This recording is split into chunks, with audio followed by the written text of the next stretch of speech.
Encounter মানে মূল অপরাধীকে আড়াল করা।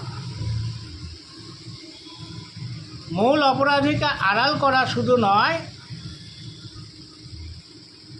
এই এনকাউন্টার করে যারা প্রত্যক্ষদর্শী, ধর্ষণকারী এবং প্রত্যক্ষদর্শী, সে আর ভুল করেও সাক্ষী দিতে যাবে না, ভুল করেও সে সাক্ষী দিতে যাবে না। তাহলে কি হলো, যারা ধর্ষণকারী তারা বেঁচে গেল, তারা বেঁচে গেল।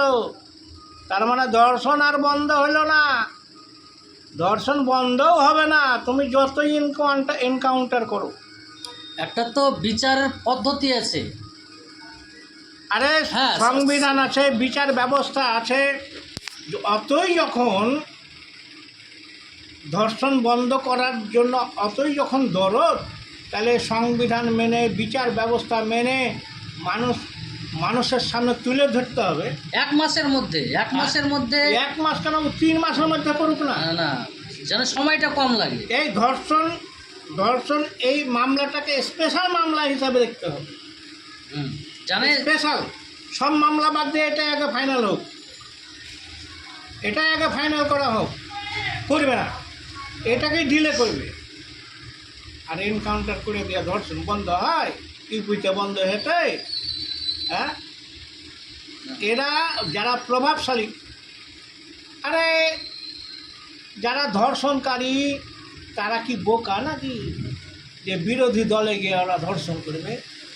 হ্যাঁ, যারা ধর্ষণ করে পাওয়ার পার্টির ছত্রছায়ায় করে, যারা করে তারা পাওয়ার পার্টির ছত্রছায়ায় করে। ওকে শেল্টারটা কে দিবে? হ্যাঁ, ওকে শেল্টারটা কে দিবে? পাওয়ার পার্টি দিবে। তো যে যখন ক্ষমতায় থাকে তারাই এই প্রশাসন ব্যবস্থাকে কন্ট্রোল করে, তারাই কন্ট্রোল করে। ধর্ষণ বন্ধ হয়